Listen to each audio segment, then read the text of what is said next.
نبی کی جہاں وفات ہوتی ہے وہی نبی کی تدفین ہوتی ہے، جہاں وفات ہوتی ہے وہی تدفین ہوتی ہے۔ جناب نبی کریم صلی اللہ علیہ وسلم کی جب وفات ہوئی، آپ کی تجہیز و تکفین سے پہلے خلیفہ کا تقرر ہوا، اور خلیفہ کا تقرر پہلے ہی بنتا ہے، اصولی طور پہ خلیفہ کا تقرر ہونا بھی پہلے چاہیے تھا اور وہ ہوا، اس میں کوئی اعتراض اور اشکال والی بات نہیں ہے۔ جب خلیفہ مقرر ہو چکے حضرت ابوبکر صدیق رضی اللہ تعالی عنہ، تو پھر بہت سارے معاملات جن میں رائے مختلف ہونا تھی اور ہوئی، تجہیز و تکفین کے معاملہ میں ہی وہ خلیفہ وقت نے، خلیفۃ الرسول نے سلجھائے۔ ان میں ایک معاملہ یہ بھی تھا، رسول اللہ صلی اللہ علیہ وسلم کی تدفین کہاں کی جائے۔ آپ کی جہاں یہ اختلاف ہوا، قبر آپ کی بغلی لاحد کی شکل میں بنائی جائے یا شگاف والی بنائی جائے جیسے ہمارے یہاں بنتی ہے، ویسے یہ اختلاف بھی ہوا کہ آپ صلی اللہ علیہ وسلم کی قبر بنائی کہاں جائے، تدفین کہاں کی جائے۔ صحابہ کی آراء مختلف تھی۔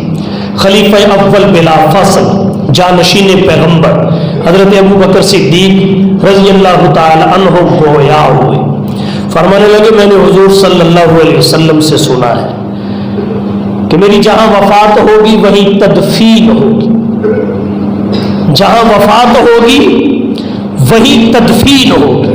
وفات آپ کی حجرہ عائشہ میں ہوئی تھی، جنازہ آپ کا حجرہ عائشہ میں ہوا، سلام پڑھا گیا، تولیوں کی شکل میں ہوا۔ امام بننے کی تو گنجائش نہیں تھی کہ کوئی نبیوں کے امام کی نماز جنازہ کا امام بنے، تولیوں کی شکل میں گئے۔ جس شکل میں جنازہ ابو بکر و عمر نے پڑھا، اسی شکل اور صورت میں علی، عباس، حسن اور حسین نے پڑھا۔ حضرت ابو بکر و علی پہ تنقید تب ہو سکتی ہے جب حضرت عباس نے، حضرت علی نے، حضرت حسن اور حسین نے یا اہل بیت نبوت کے کسی فرد نے کسی اور طریقے سے پڑھا ہوتا۔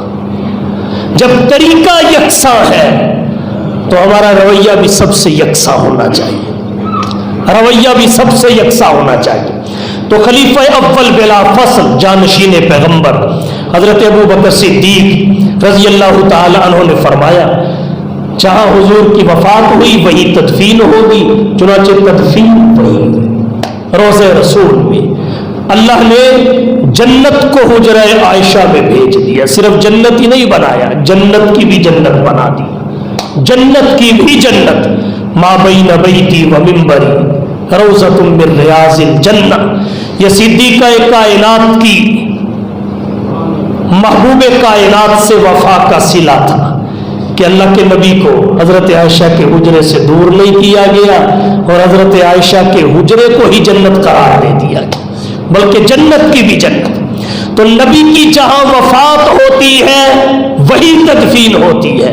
مرزا غلام احمد قادیانی مرا لاہور میں تھا، ریل کے ذریعے اس کی میت قادیان پہنچائی گئی اور وہاں اس کو دفن کیا گیا۔ تو اس کی زندگی بھی اس بات کی دلیل ہے کہ اس کا اور نبوت کا آپس میں کوئی لینا دینا نہیں، اس کی موت بھی اس بات کی دلیل ہے کہ اس کا اور نبوت کا کوئی لینا دینا نہیں۔ یہ شریف انسان بھی نہیں ہے، نبی تو کیوں کر ہو سکتا ہے؟ اس لیے اپنے ایمان بچائیے، یہ بات پلے باندھ لیجئے، حضور کے بعد قیامت تو آئے گی، جب بھی آئے کوئی نبی پیدا نہیں ہو سکے گا۔ حضور بغیر کسی تعویل اور تخصیص کے اللہ کے آخری نبی ہیں، اور یہ وہ عقیدہ ہے جس کے لیے سب سے زیادہ قربانی اس امت نے دی ہے۔ حضرت قاضی سلیمان صاحب منصور پوری رحمہ اللہ نے رحمت للعالمین جلد ثانی 213 صفحہ پہ لکھا ہے، حضور کے پورے زمانے حیات کے شہداء کی اگر گنتی کی جائے تو وہ 259 بنتے ہیں، 259، اور اکیلے جنگ یمامہ کے شہداء کی اگر گنتی کی جائے تو وہ 1200 افراد تھے جو جنگ یمامہ میں حضور کی ختم نبوت کے لیے شہید ہوئے.